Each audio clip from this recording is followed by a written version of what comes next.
Bueno, entonces vamos a leer el gran discurso sobre la noche de la luna llena, Mahapunama Sutta, que es del Majjhima Nikaya número 109. Es un sutta muy profundo. Voy a evitar algunas repeticiones porque repite mucho. Y tiene un poco que ver con el sutta que leímos la semana pasada. Tiene temas en común. Esto he escuchado. En una ocasión el bienaventurado estaba morando en Saguati, en el Parque del Oeste, en la mansión de la madre de Migara, junto con el gran grupo de sangha de los monjes.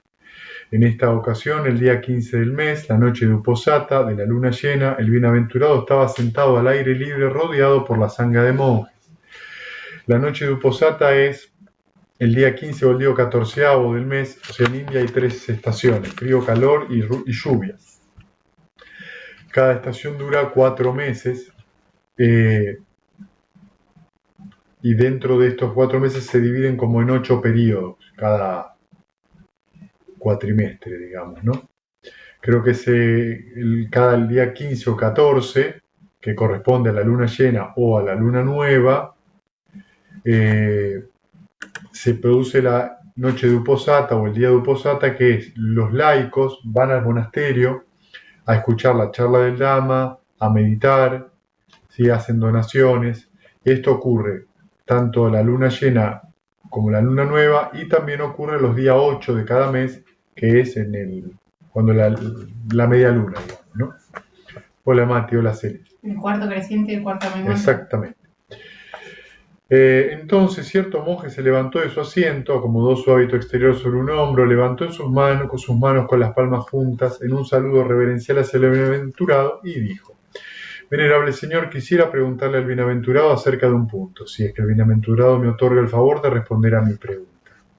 Este monje, según el comentario de Majjhima Nikaya, era un arahant, que había llevado, ustedes van a ver que al final del sutta van a ver lo que ocurre, había llevado a 60 alumnos de él, 60 monjes que estaban entrenando con él, y no había podido lograr ningún fruto, ningún sendero con ninguno de estos 60 monjes. Entonces, al ver que no podía lograrlo, se lo lleva al Buda para que el Buda les enseñe. Entonces se van a dar cuenta que las preguntas que hace este monje, este arahant, son muy especiales, son muy buenas preguntas, y es claro que es una mente muy brillante que ya tiene claro muchas cosas, pero que de alguna manera intenta hacer a través de sus preguntas que el Buda dé una respuesta para que sus alumnos puedan comprender la realidad.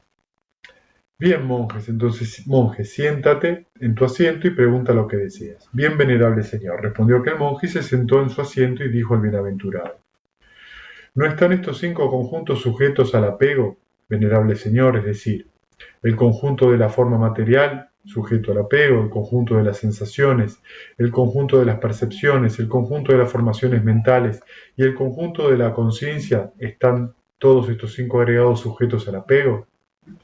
Es así, monje. Estos 5 conjuntos están sujetos al apego. Diciendo: muy bien, venerable señor, aquel monje se deleitó y se regocijó en las palabras del bienaventurado, después de lo cual se dirigió al bienaventurado con otra pregunta. Acá habría que agregar una cosita: están sujetos a la avidez y al apego, ¿sí? Que es un poco lo que estábamos hablando el viernes pasado. ¿Qué es lo que hace que la forma material, la sensación, la percepción, las formas mentales, las formaciones mentales y la conciencia den esa sensación de unidad? La avidez. ¿Sí? La avidez es el pegamento que alimenta constantemente esos 5 agregados, ¿sí? El apego es donde empieza a surgir esta idea de personalidad y persona, donde se empieza a solidificar. Diciendo: muy bien, venerable señor, aquel monje, se regocijó en las palabras. Pero, venerable señor, ¿en qué se arraigan estos 5 cúmulos del apego? Estos 5 cúmulos del apego se arraigan en la avidez, monje. ¿Ven? Dice el deseo, pero el deseo es una traducción. Avidez es más precisa, porque avidez siempre implica quiero y no quiero. Siempre tenemos que hablar de esas dos caras. Y en esas dos caras, del me gusta o no me gusta, es decir, del quiero y no quiero, o sea, de me gusta y no me gusta, está fundada el yo. ¿A quién le gusta y a quién no le gusta? Al yo. ¿Sí? Venerable Señor, ¿es aquel apego lo mismo que los 5 cúmulos del apego? ¿O el apego es algo diferente de los 5 cúmulos del apego? Esta misma pregunta se la hace Visakha Adamadina en el Majjhima Nikaya número 44, que es la pequeña serie de preguntas y respuestas. Monje, aquel apego no es lo mismo que los 5 cúmulos del apego, pero tampoco el apego es algo diferente de los 5 cúmulos del apego. Más bien, la avidez, por ellos, o sea, el deseo excitante traduce acá, es el apego aquí. ¿Sí? Entonces estamos observando esto justamente, que la avidez es lo que produce ese pegoteo. ¿Sí? Pero venerable Señor, ¿puede haber una diversidad de estos deseos por los 5 conjuntos del apego? Puede haberlos, monjes. He aquí, respondió el bienaventurado, he aquí, monjes, esto puede ocurrírsele a alguien. Que tenga esta forma en el futuro, que tenga esta sensación en el futuro, que tenga esta percepción en el futuro, que tenga estas formaciones mentales en el futuro, que tenga esta conciencia en el futuro. De esta manera, monje, puede haber una diversidad de los deseos excitantes por los 5 conjuntos del apego. ¿Sí? Entonces, lo que está acá queriendo decir el Buda es esa proyección mental que a veces uno hace en relación al futuro, la mente que planifica. La mente que planifica, que muchas veces después se transforma en una obsesión, fácilmente. Entonces, una cosa es planificar qué voy a hacer el día de hoy, y otra cosa es planificar qué voy a hacer el día de hoy, y a los 10 minutos vuelvo a planificar, y a los 15 minutos vuelvo a planificar, ¿sí? Eso ya es otra cosa. Entonces, lo que hay que destacar acá, ¿está mal planificar? Absolutamente no, pero basta con una intención. Planifico, luego olvido, ya está. En ese sentido, también se puede dar, voy a hacer tal cosa con el cuerpo, voy a sentir tal cosa, o puede ocurrir, cuando venga tal persona le voy a decir tal cosa, y si me dice esto le voy a contestar esto, algo que conocemos todos, y que luego cuando eso ocurre, nada de lo que yo pensé iba a pasar, o sea que en realidad es una pérdida absoluta de energía. O mi meditación va a ser de determinada manera. ¿Sí? ¿De qué manera, venerable Señor, la denominación conjuntos se aplica a los conjuntos? Cualquier clase de forma, monjes, que haya, sea del pasado, futuro, presente, interna o externa, gruesa o sutil, inferior o superior, lejana o cercana, a esto se le llama el conjunto de las formas. ¿Sí?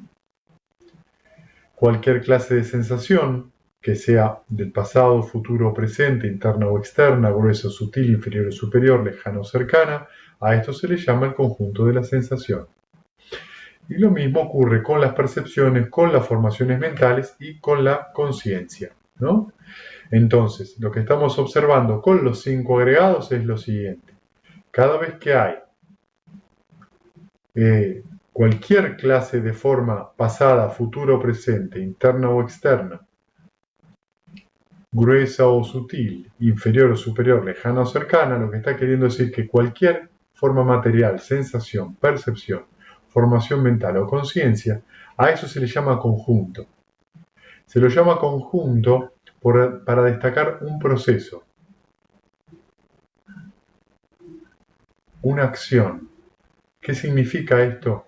Que tenemos la acción del sentir, la acción de percibir, la acción de pensar, la acción de concienciar y la acción corporal.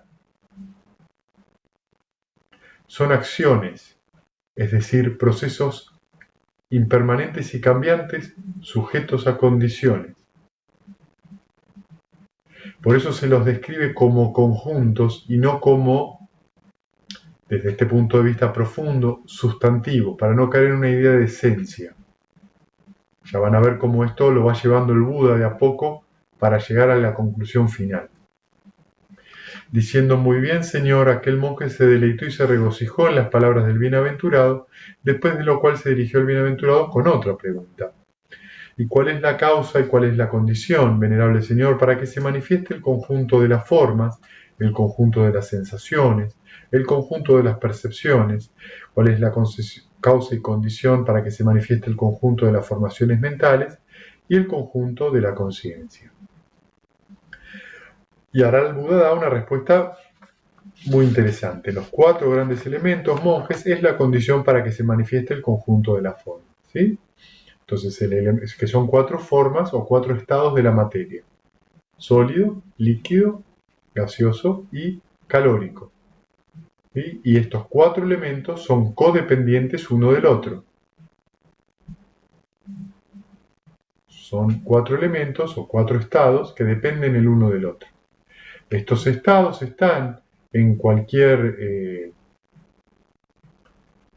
ser en diferentes proporciones. ¿Sí? Pero fíjense que además acá lo pone como causa y condición. O sea que la forma depende de esos 4 elementos.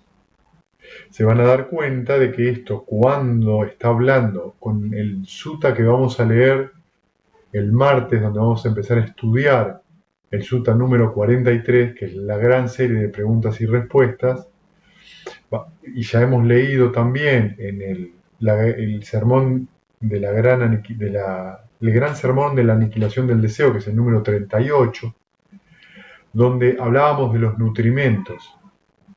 ¿Sí? Entonces fíjense que estos 4 elementos que nos dan la forma material están sostenidos por el alimento material, que también es, como forma externa, una interrelación de los 4 elementos. ¿Sí? Si nosotros comemos una fruta, esa fruta tiene diferente temperatura, tiene agua, diferentes estados de solidez. Puede tener una semilla que es más dura, una cáscara que es más dura, una pulpa que es más blanda. Entonces siempre tenemos estos 4 elementos que sostienen a los 4 elementos. ¿Sí? El contacto es la condición para que se manifieste el conjunto de las sensaciones. El contacto es la condición para que se manifieste el conjunto de las percepciones, y el contacto es la condición para que se manifieste el conjunto de las formaciones mentales. ¿Sí? En este otro sentido, entonces, tenemos que estos 3 agregados del medio son 3 de los 5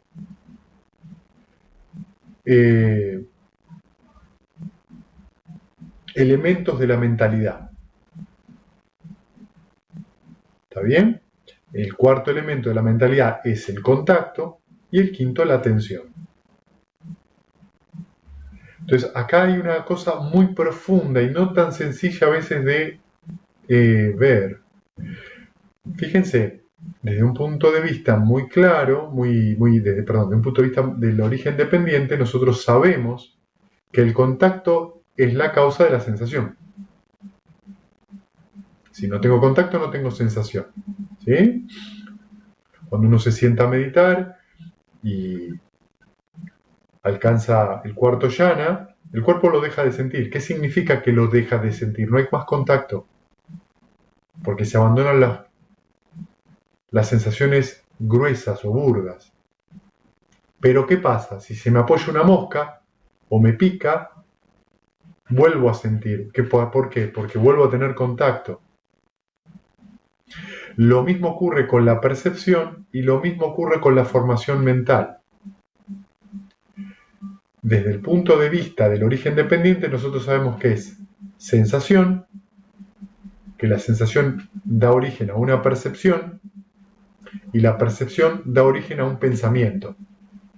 Esto es cuando lo vemos desde el punto de vista del origen dependiente. Por ejemplo, el sutra del pastel de miel. ¿Se acuerdan? Mahakachana explicando. Sobre lo que uno siente, uno percibe. Lo que uno percibe, uno piensa acerca. ¿Sí? Esto está nombrando estas 3.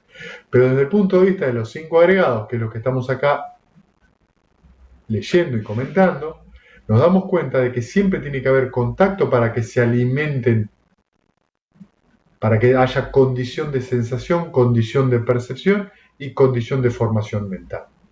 Yo, cuando pienso en algo, tomo contacto con esa formación mental. ¿Sí? Y finalmente, nombre y forma, que es mentalidad, materialidad, es la condición para que se manifieste la conciencia, que esto es lo que está en el origen dependiente. En otras palabras, fíjense, ¿qué es la forma? La formación material, el primer agregado, ¿sí? Después tenemos el nombre, que es la mentalidad, que ya tenemos tres. Sensación, percepción, formación mental, contacto y atención. Entonces, si yo tengo atención y tengo contacto, vamos a decir, visual, va a surgir la conciencia visual. Pero la conciencia visual también tiene una interrelación desde los 5 agregados con la sensación, con la percepción y con lo que uno piensa acerca de eso. O sea que nos damos cuenta que entre el cuerpo, la formación corporal y la mentalidad ocurre la conciencia. Ocurre ese proceso que conceptualiza algo. Esto es algo muy profundo, ¿eh? Es uno de los puntos más profundos que tiene el budismo.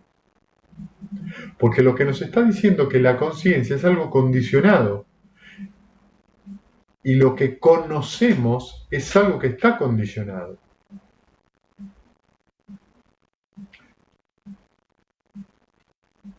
El proceso de la meditación es un proceso también condicionado, donde lo que hacemos nosotros es concienciar, es decir, que se produzca ese reconocimiento sobre un objeto sano, en este caso los Brahmaviharas. Y ese es un proceso que se da sobre la conciencia mental.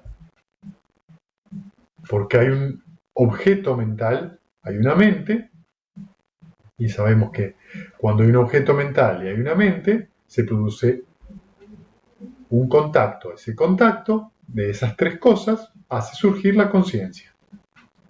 ¿Sí? Entonces tenemos sensaciones mentales, percepciones mentales. ¿Sí? Por eso es tan importante cuál es el objeto mental. Pero hay una mente en el sentido de esos 5... Hay una mentalidad. 5 componentes de la mentalidad, no hay una mente como sustrato. No. Muy bien. Y entonces ahora... Perdón, Bebe, ¿cómo se llamaban estos? La mentalidad está compuesta por 5, ¿cómo se llaman? Sensación, sí. Percepción, formaciones mentales, contacto y atención. ¿Y cómo se llaman esas 5? Mentalidad. Pero la mentalidad está compuesta por 5, ¿qué nombre tienen? Son 5 elementos. 5 elementos. Okay. Podés ponerle elemento, podés ponerle componentes, lo que vos le quieras poner. Venerable Señor, ¿y cómo llega a surgir el punto de vista sobre la existencia de la identidad? Qué buena pregunta esta, ¿no?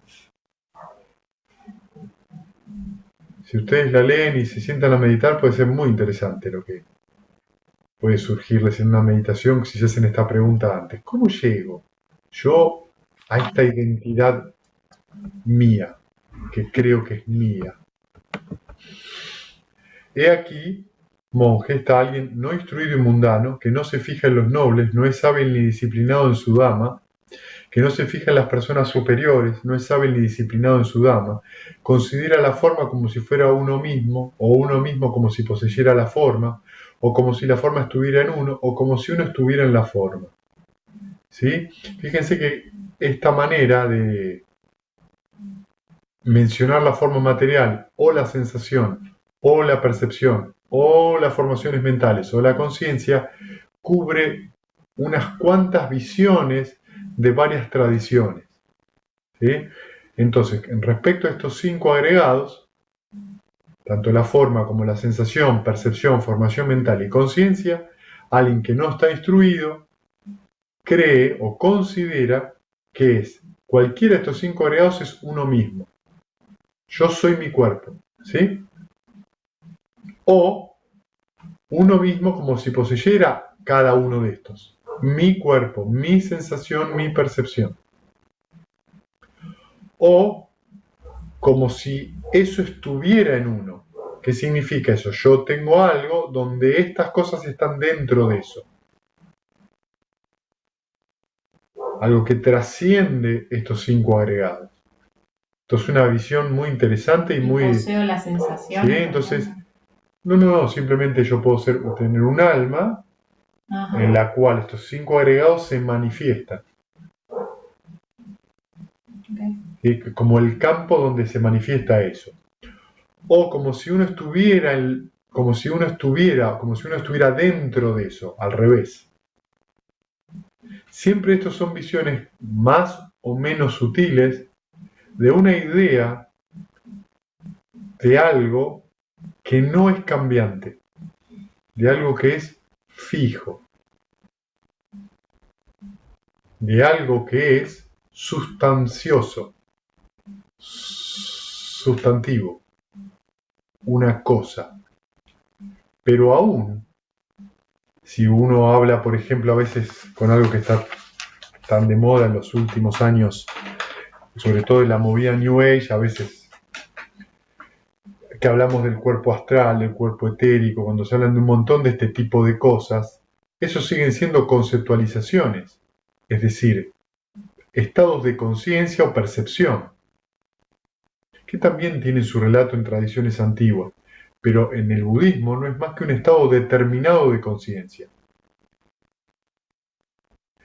Y esto tiene mucho que ver con personas que por ahí tienen cierta facilidad para ciertos poderes psíquicos, que tienen cierta experiencia, pero que luego la conclusión que sacan está enraizada en una visión de un alma, de un yo permanente, y ahí es donde surge el problema, donde surge la confusión.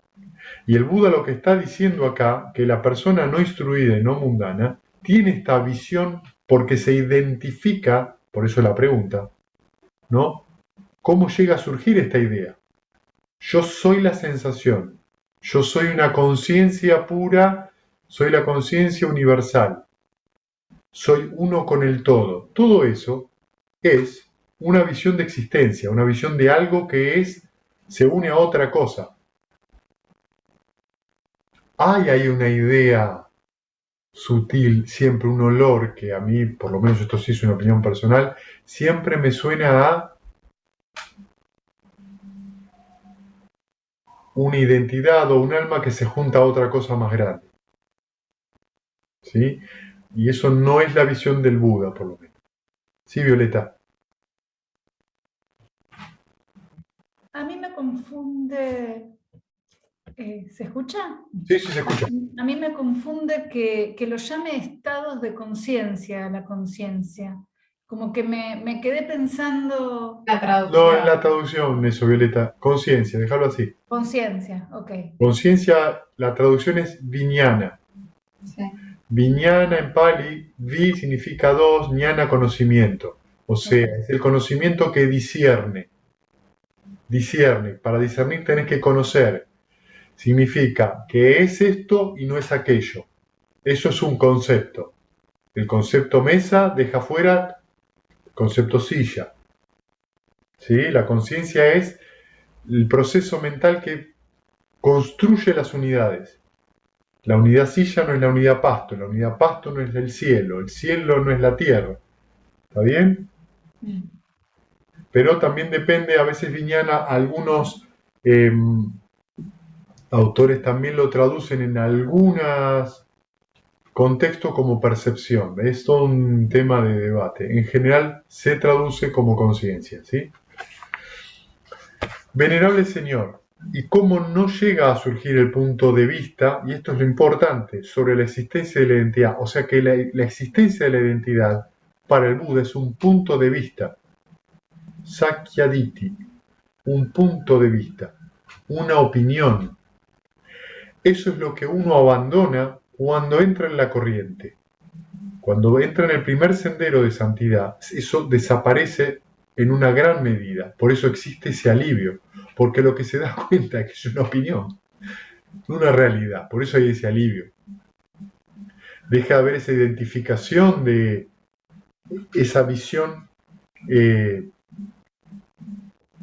yo soy esto. Entonces dice, aquí monje, está el instruido noble discípulo, por eso se le dice noble discípulo, porque entra ya en la sangre de los nobles, que se fija en los nobles, es hábil y disciplinado en su dhamma, o sea, en su enseñanza, se fija en las personas superiores, es hábil y disciplinado en su dhamma, no considera la forma como si fuera uno mismo, ni uno mismo como si poseyera la forma, ni como si la forma estuviera en uno, ni como si estuviera uno en la forma.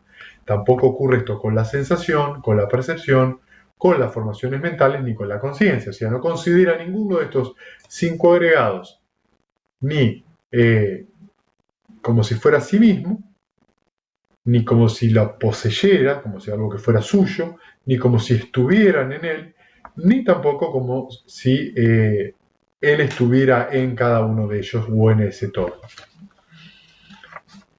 Es así, monjes, como no llega a surgir el punto de vista sobre la existencia de la identidad. Es decir, no llega a ver ese punto fijo, yo, esa cosa, esa idea de permanente. ¿Y qué es, venerable Señor? La gratificación, el peligro y el escape en caso de la forma, en caso de la sensación, en caso de la percepción, en caso de las formaciones mentales y en caso de la conciencia. Entonces acá el Buda responde, el placer y la alegría, monjes, que surgen en dependencia de la forma, esta es la gratificación en la forma. ¿Sí? Que la forma no sea permanente ni satisfactoria y que sea cambiante, este es el peligro. Entonces fíjense, tenemos gratificación en la forma, vemos una flor que nos gusta y nos empezamos a deleitar en esa flor, ¿no? Y eso es la gratificación.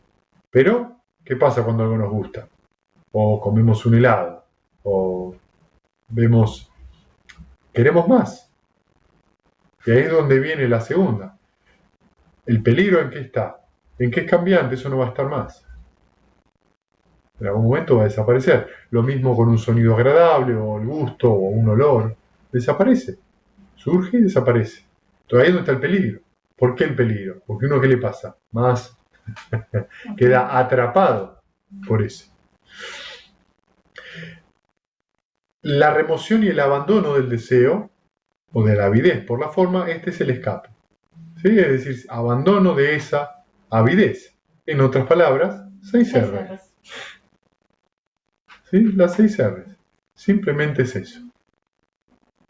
¿Puedo degustar una comida? Absolutamente. Pero después tengo que observar mi mente, debo estar atento a cuando eso por ahí retorna, y si retorna, ¿no? Y nos damos cuenta cómo estamos ávidos, recordando algo del pasado, una sensación placentera, agradable, cambiante, que ya no la tengo, ¿no? 6 R, ya no está más. Cuando está, está, y cuando no está, no está. Y lo mismo ocurre con todos los demás agregados, ¿no? ¿Ven cómo la avidez nos pegotea? ¿Ven cómo la avidez nos trae a la existencia? Cada vez que yo estoy ávido de algo, yo quiero. ¿Qué quiero? Esa sensación de vuelta.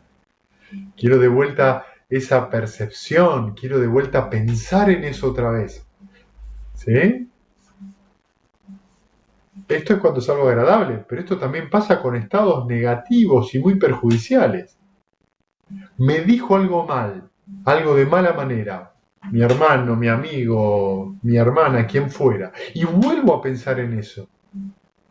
Aunque, no, por eso el rechazo también es parte de la avidez. Y ven como cuando eso sucede, surge esta idea de yo quiero. La avidez es lo que nos pegotea, nos hace sentir yo, nos hace sentir que el cúmulo, por eso el cúmulo del apego, se transforma en un circuito que nos hace creer que somos esa cosa pegoteada. Y de hecho nuestro cuerpo se contrae. La mente adentro sentimos esa contracción. Por eso las 6R son tan positivas y tan efectivas en ese sentido. Sí, Grace. Perdón por... Traigo siempre algo personal que voy viendo distintos aspectos. En algún momento, en un viaje en avión, sentí una contracción importante en mi cuerpo porque tenía el cinturón flojo y cuando el avión se movió, yo sentí que me iba a morir y era que tenía el cinturón flojo, no pasaba nada. Pero mi cuerpo estaba totalmente erizado con los pelos parados.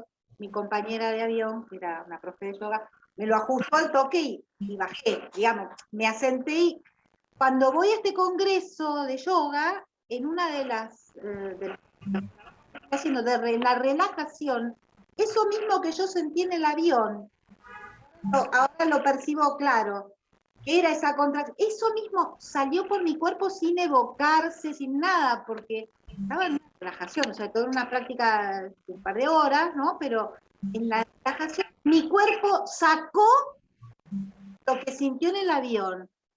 Siempre me dieron algunas explicaciones, pero te pregunto, ¿eso puede ser la expansión o sea, que algo de esa contracción corporal, miedo, todo lo que fuera componente que no lo tenía en la relajación, algo que fue en ese mismo viaje? Después cuando volví, fueron 3 días de viaje, el primer día de avión, ya el tercero volví olvidada de lo que me pasó, pero me quedó la experiencia muy importante y fuerte. Digamos, cuando hay una experiencia emocional fuerte, que puede tener diferentes intensidades a nuestro sistema nervioso, puede ocurrir que, digamos, vos hayas sentido un miedo bastante importante y ese miedo a morirse puede haber dejado una pequeña huella de trauma en tu sistema nervioso. ¿Sí? Entonces, en esta práctica que vos hiciste, donde vos por ahí estabas muy relajada, lo que puede ocurrir, que esto muchas veces ocurre también en la meditación, es que como hay una sensación de mucha calma y mucho confort y mucha tranquilidad, el sistema nervioso encuentra muy propicio poder soltar esa energía traumática mediante a veces temblores, vibraciones, y esto a veces le pasa a mucha gente cuando medita, que viene a meditar y tiene su primer retiro, y en el retiro de repente en algún momento larga lágrimas y se siente que se sacó un peso de encima, y eso es porque al sentirse tan bien y tan contenidos, tiene la oportunidad de abandonar esa tristeza, abandonar ese trauma. El trauma es un apego profundo. Y siente como si se saca un peso muy importante. Esto tiene una explicación que se da ahora científicamente, que tiene que ver con que los mamíferos, también los reptiles, pero sobre todo en el estudio de los mamíferos y los hombres, cuando se sienten contenidos y se sienten tranquilos, suele ser el momento donde esa persona puede soltar diferentes momentos traumáticos de su vida, a veces sin que medie palabra, ni explicación. Esto ustedes lo pueden ver con los niños pequeños, con los niños en general, ¿no? El niño le pasó un evento que para él fue fuerte y no lo puede contar por ejemplo, en presencia, si tuvo un encuentro con una persona más grande, un adulto, donde el adulto de alguna manera lo asustó y no de una buena manera, el niño no puede soltar, mientras esté ese adulto por ahí, no puede soltar, no puede contar lo que pasó porque sigue en estado de alerta, sigue esa contracción. Cuando ese adulto se va y por ahí la madre o el padre le dan un abrazo, lo calman, y entonces el niño empieza a sentirse mejor, por ahí a veces tienen chuchos, tiemblan un poco o se le caen lágrimas y por ahí cuenta, es decir, comunica. La comunicación que nosotros tenemos como seres humanos, de la cual es una gran gloria de la evolución humana, poder contar qué es lo que nos pasa, es algo muy importante y ser muy conscientes de la importancia que tiene cómo hablamos, cómo contamos lo que contamos, darnos cuenta, por eso qué importante es el precepto de no mentir, no decir palabras agresivas, no calumniar y no hacer chusmerío, porque tiene una enorme influencia en luego después cómo vamos a pensar y cómo vamos a actuar. Entonces ese estado de calma, por eso las 6R, ese estado de relajación, permite justamente esto, que es un trauma, un apego pasado. No importa por qué pasó, ya pasó. El asunto es que por ahí uno lo suelta en el momento y se libera y no es necesario de ninguna manera escarbar en eso. Porque a veces escarbando en eso se produce más trauma, se retraumatiza. Entonces muchas veces, y esto por favor no es una crítica a la terapia, no estoy criticando, pero digo muchas veces, uno habla de más sobre eventos que a uno le producen daño y que no está bueno hablar de eso. Solamente está bueno hablar de eso cuando uno esté verdaderamente tranquilo y calmo para empezar a poder hablar de eso y dejarlo ir. Un trauma, que es un estado mental negativo y obstructivo, es una cosa que uno tiene que abandonar, no indagar. Por eso el Buda dice que en general las personas son muy indulgentes con sus estados mentales perjudiciales. Me dijo esto, y viste lo que me dijo, y yo le dije, y me volvió a decir, y lo vuelven a contar, y cuando lo vuelven a contar se vuelven a sentir peor. Es decir, mi sensación pasada la traigo al presente y la proyecto en el futuro. ¿Ven cómo a veces está bueno no hablar de ciertas cosas, como dice la canción? En relación a esto. Y cuando hablo de ciertas cosas, hablo porque lo que a mí me tiene que interesar es solucionar el asunto, no criticar a la persona, no cambiar a la persona, sino que la acción sea fructífera para uno, para el otro y para ambos. ¿Sí? A veces también cuando uno reproduce algo y se lo está contando a otra persona, a un tercero, por ahí también le transmite agresividad. Digamos. Absolutamente. Entonces es como que el otro también casi que se siente atacado porque uno... Absolutamente. Entonces, ¿ves lo que estamos irradiando en ese momento? En ese momento yo no me quiero descargar, quiero justificarme ante otra persona de haber sido tratado injustamente. Soy una víctima de algo. En vez de simplemente soltar eso. Dejar de andar pensando en la persona y observar cuál es la condición por la cual me surgió eso. Abandonarlo. Directo. 6 R's. Relajarse y observar. ¿Quiero yo seguir así, alterado? ¿Quiero yo seguir enojado o frustrado? No. No me siento bien.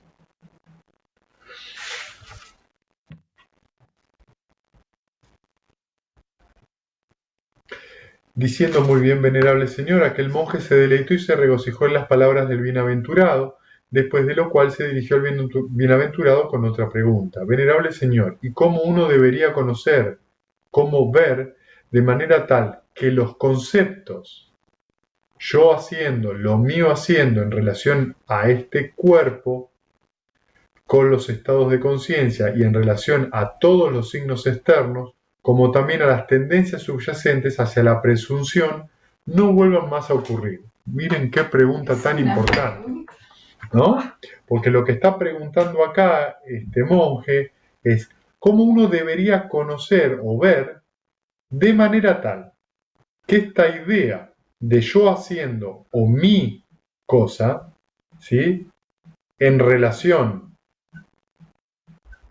a este cuerpo con los estados de conciencia que tienen su relación, en relación al mundo externo, ¿no? Como también a los signos internos, que son las tendencias subyacentes que me hacen creer, con la presunción de que hay un yo. ¿Cómo hago para que esto no ocurra más? ¿No? En cuanto a cualquier clase de forma, monje, sea esta pasada, futuro o presente, interna o externa, gruesa o sutil, inferior o superior, lejana o cercana, uno mira todas estas formas tal como realmente son, con la correcta sabiduría de esta manera. Esto no es mío, esto no soy yo, este no es mi ser. ¿Cuál es la palabra clave acá con la correcta sabiduría? ¿Qué quiere decir eso? Que es dependiente. Es una acción. Una acción siempre necesita un impulso.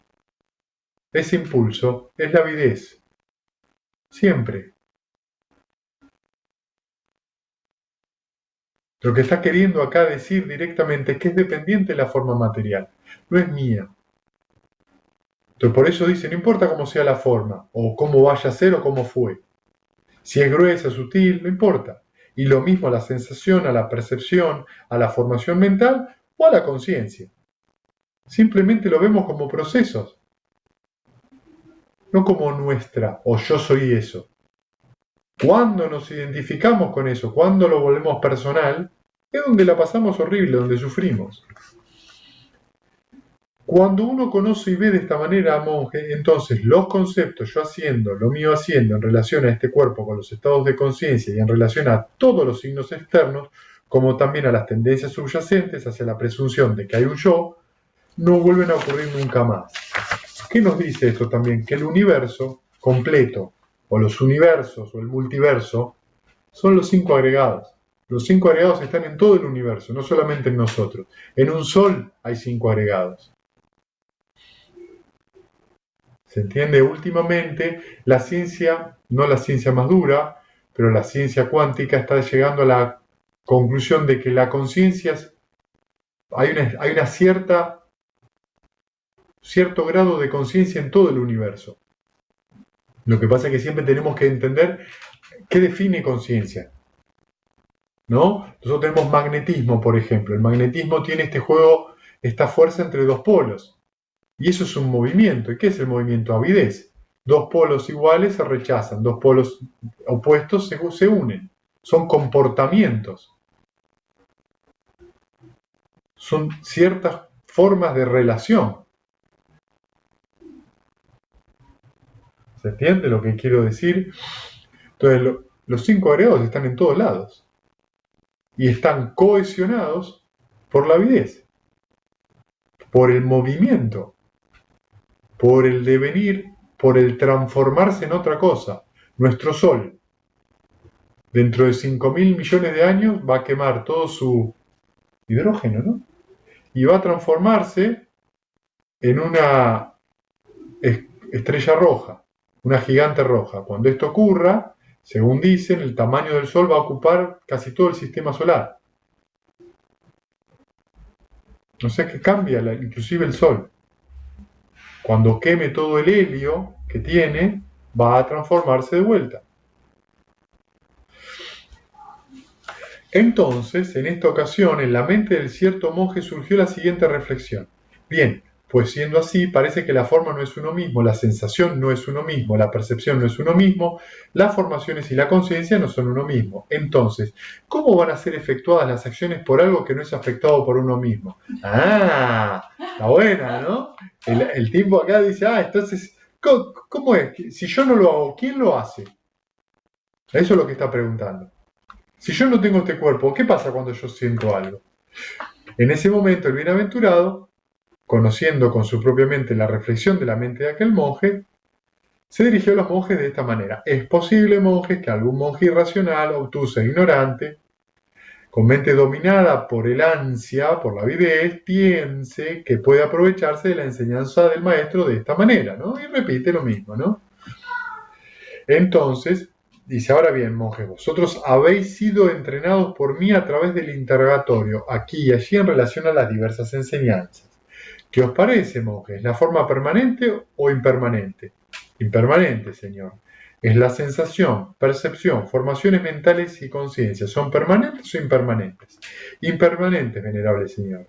¿Y lo que es impermanente? ¿Es satisfacción o insatisfacción? Insatisfacción, venerable señor. Aquello que es impermanente, que es insatisfactorio y cambiante, ¿puede ser considerado de esta manera? ¿Esto es mío, esto soy yo o esto es mi ser? No, venerable señor. ¿No? ¿Entendemos? Es muy simple. Si estoy cambiando todo el tiempo, ¿dónde está el yo? En ese proceso, solo que ese proceso pasa muy rápido y al ser tan rápido, creemos que hay una continuidad, una línea, pero no es verdad. Son pulsos, surgen y cesan, surgen y cesan. Para eso meditamos, para ver eso. Por eso, monjes, en cuanto a cualquier forma, ¿no?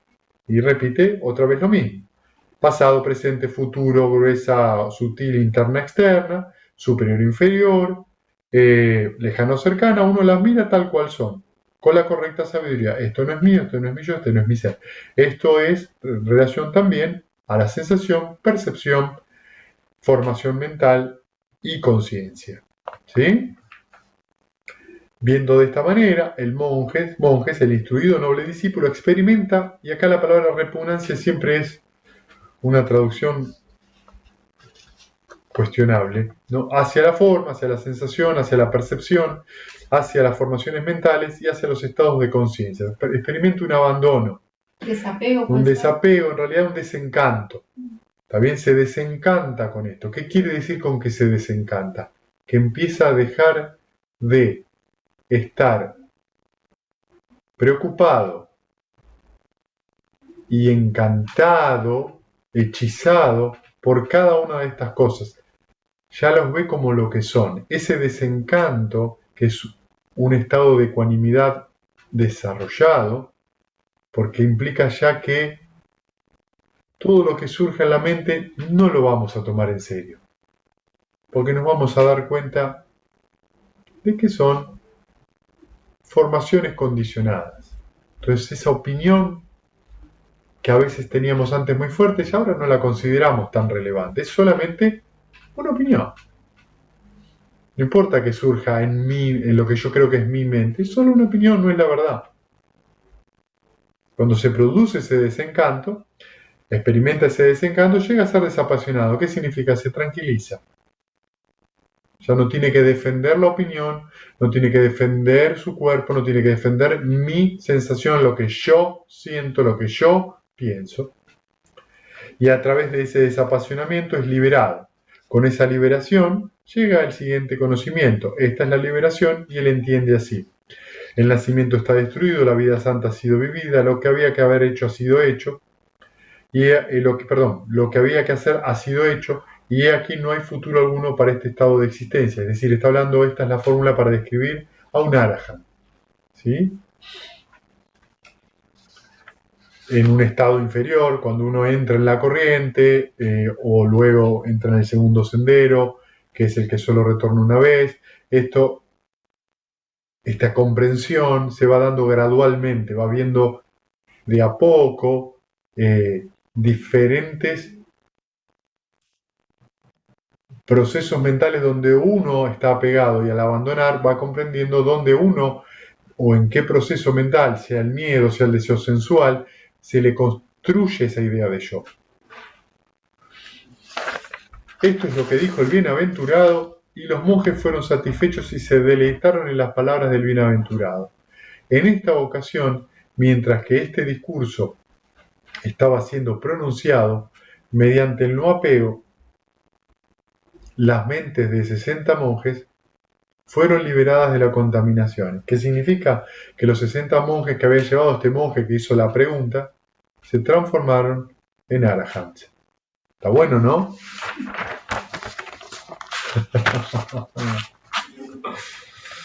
Bueno, es un discurso, vieron, para estudiar. Para estudiar. Tiene varias preguntas que está bueno que uno, cuando lea uno de estos tipos de preguntas, deje el papel, el libro aparte y deje que la pregunta haga eco adentro. ¿Sí? Bueno, ahora tienen preguntas, comentarios, observaciones.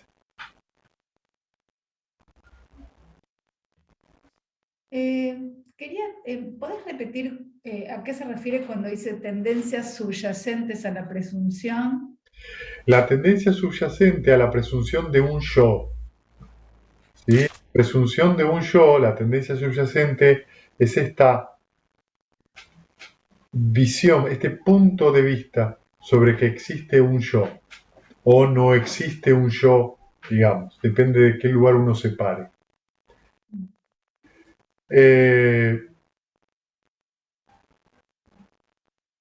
La presunción, y fíjense la palabra que se usa, es porque uno presume o preasume que eso es así.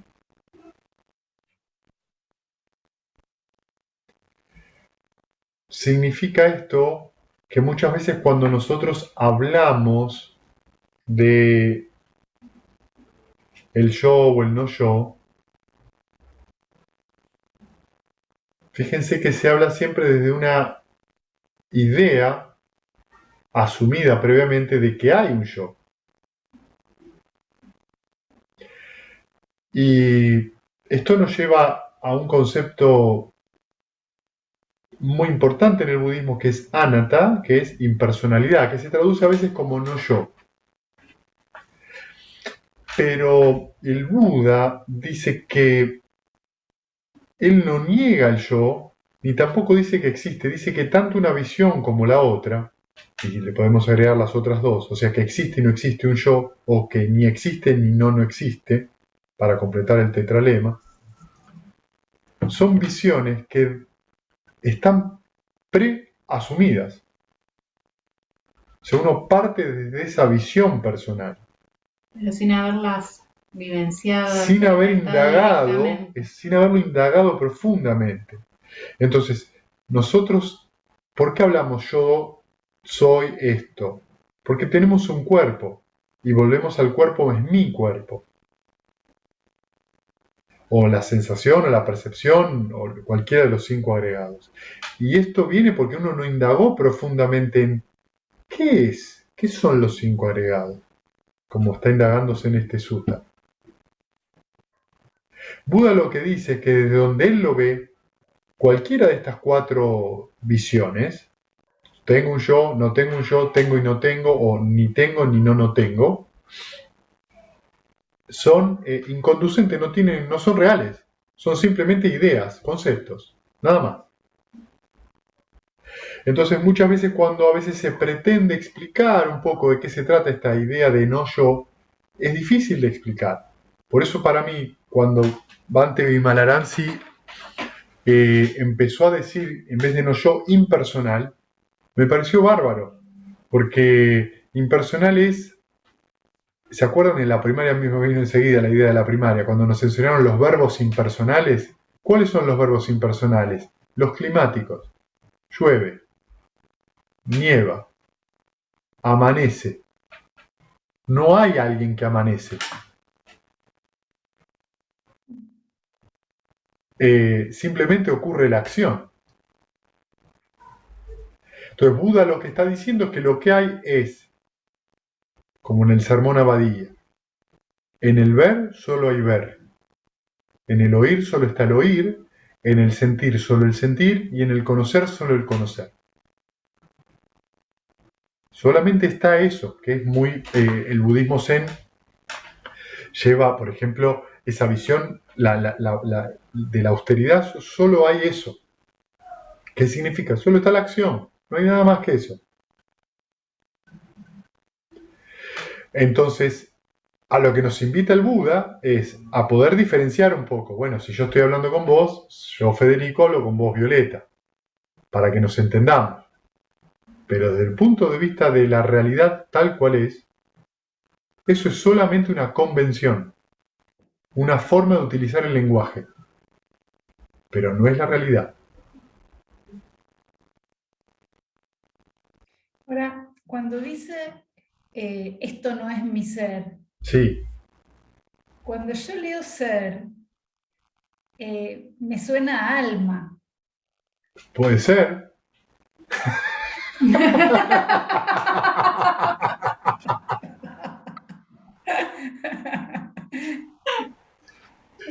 Fíjate una cosa, voy a decirte algo muy...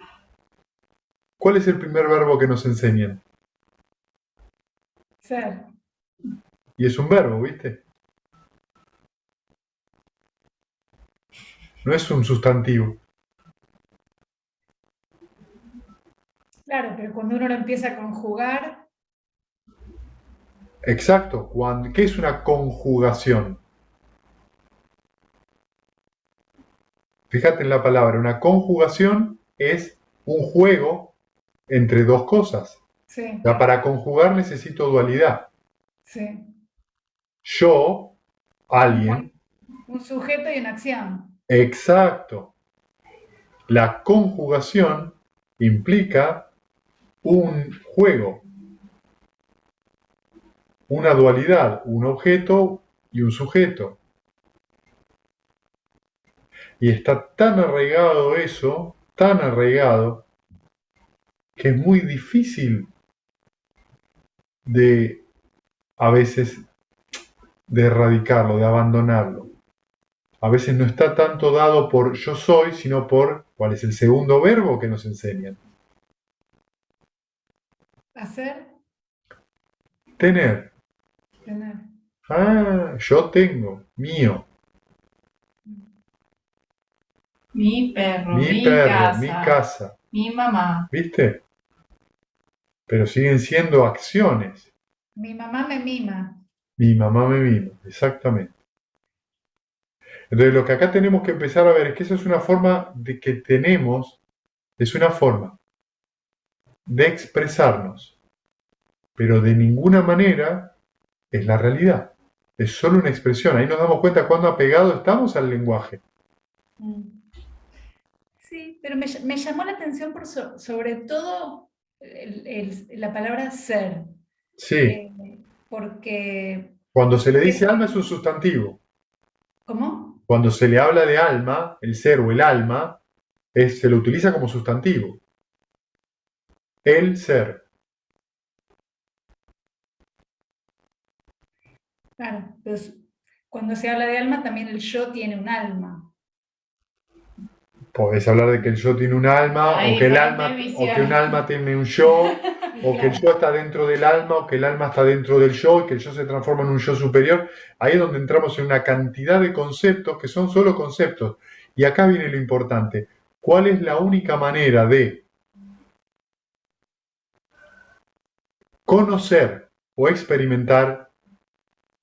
Vamos a suponer que existe el alma, el espíritu, el cuerpo astral, el cuerpo etérico. ¿Qué es todo eso? ¿Qué son? Conceptos que solo puedo conocer a través de ¿qué? De la mente, de los agregados mentales. Si yo experimenté el cuerpo astral o el cuerpo de la mente, significa que tuve una sensación, tuve una percepción, tuve una formación mental con respecto a eso y tengo una conciencia de eso, mental. Pero sigue siendo algo condicionado. Entonces, no importa cuánto hagamos sobre eso. Por eso el budismo no se mete con eso o con los poderes de manera que se desarrollan, etcétera, etcétera. Depende de la afinidad mental de cada persona, pero siguen siendo cosas condicionadas. El problema es que muchas tradiciones toman eso como la meta. Y no es una meta, sigue siendo un concepto si uno lo conoce a través de la mente. El nirvana, justamente, está más allá de eso.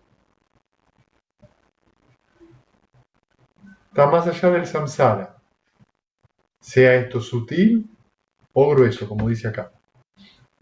Por eso el nirvana no se puede describir con el lenguaje. No hay forma.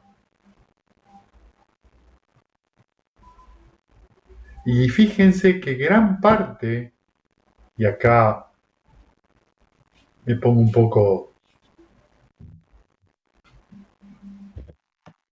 malito, gran parte de la desconfianza que tenemos sobre las enseñanzas, sobre la duda, tiene que ver con que justamente no lo puedo describir. Y como no lo puedo describir, no lo puedo asir, no lo puedo agarrar. ¿Qué es el nirvana? Y Buda te va a decir, el cese del sufrimiento. ¿Quién no quiere dejar de sufrir? Pero eso es una descripción de algo. Pero entonces el nirvana es desaparecer, dejar de existir, no estar más. ¿Ves? Eso es una desconfianza. Si vos no me lo podés decir, yo no lo puedo hacer. Y ahí nos damos cuenta cuán apegados estamos a la idea, a la verbalización mental. Pero ¿no es algo maravilloso dejar de sufrir? ¿No es algo maravilloso estos 4 senderos supramundanos, ir experimentando esa cesación del sufrimiento? Imagínense lo que es. Imagínense lo que es el alivio de levantarse a la mañana y sentir que los pensamientos son algo borroso, que no tienen peso emocional. Uno ya no se afecta por eso. Por ahí a veces le pasa, pero así como viene se va. Imagínense no estar más días, horas, que por ahí son 5 minutos de malestar y después se va. O a veces ni siquiera eso. ¿No es eso de cesar de sufrir? Y les estoy mencionando por ahí el estado mental de un Sotapanna. El estado de un Sakadagami es aún más calmo todavía. Es una sensación de mucha libertad. Un Anagami ni hablar. No estar más preocupado. Sentir que todo está bien. Que no hay ningún problema, está todo bien. Porque la mente está tan estable que no tiene problemas y uno se siente muy bien. No está bueno eso como experiencia, no les describo nada, no hay ningún concepto ni académico ni filosófico, simplemente es la experiencia de sentirse bien porque sí.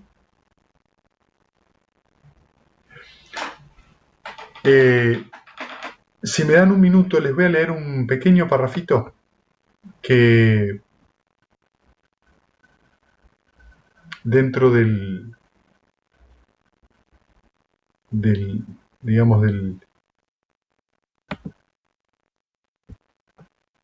libro que estoy escribiendo,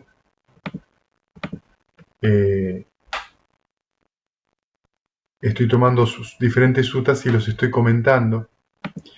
Y me encontré con una frase del sutta número 59, que es el cierre, digamos, del sutta, y me gustaría leérselos porque es algo tan fantástico, tan maravilloso como aquí y ahora el Buda describe algo que a veces parecería que pasara uno por alto, ¿no?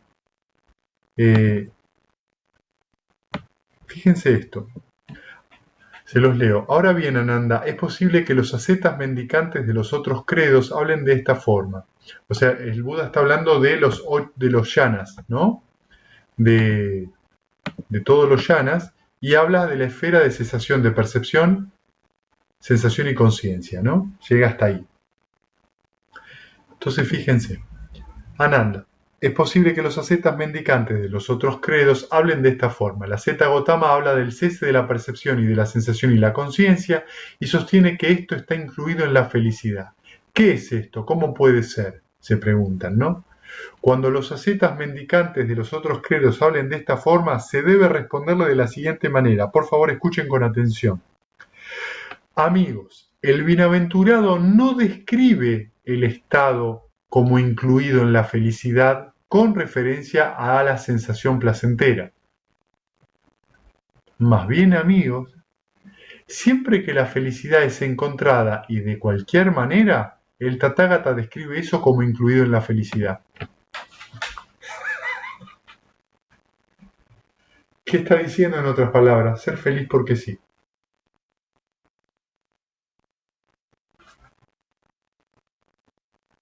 Porque sí.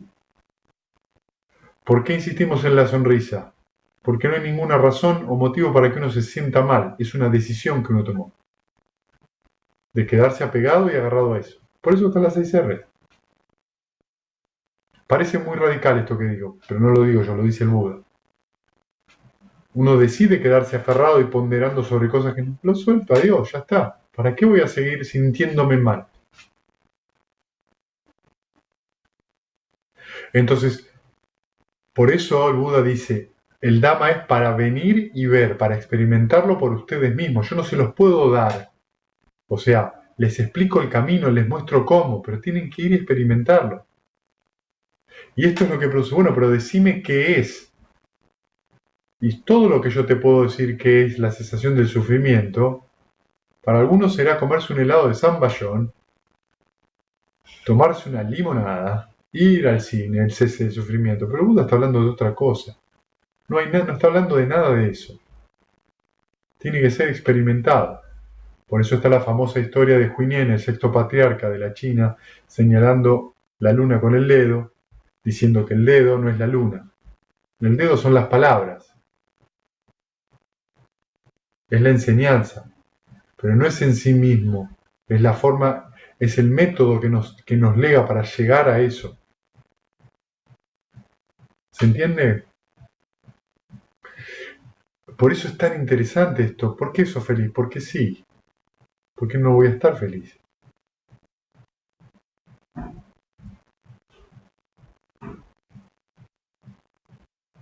Bien, ¿preguntas? ¿Algún otro comentario?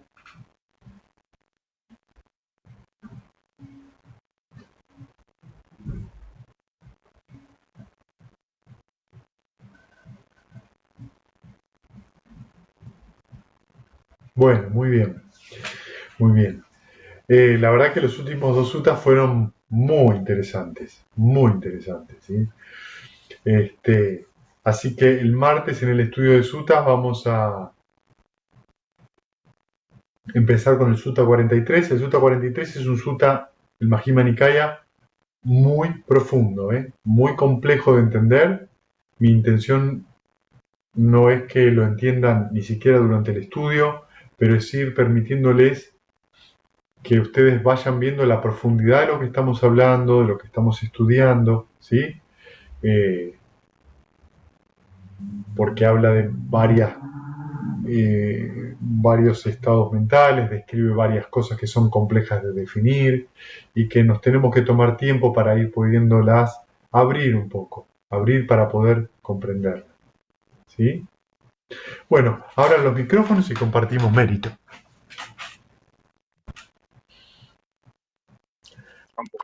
Que los que sufren sean libres del sufrimiento, y los aterrorizados intrépidos sean, que los afligidos se despojen de todo dolor y que todos los seres encuentren alivio, que todos los seres compartan este mérito que así hemos adquirido para el logro de todo tipo de felicidad. Que los seres que habitan el espacio y la tierra, devas y nagas de gran poder, compartan este mérito por mucho tiempo, proteja la dispensación del Buda. Gracias, gente. ¿Sí? Muchas gracias. Nos vemos. Chao, chao a todos.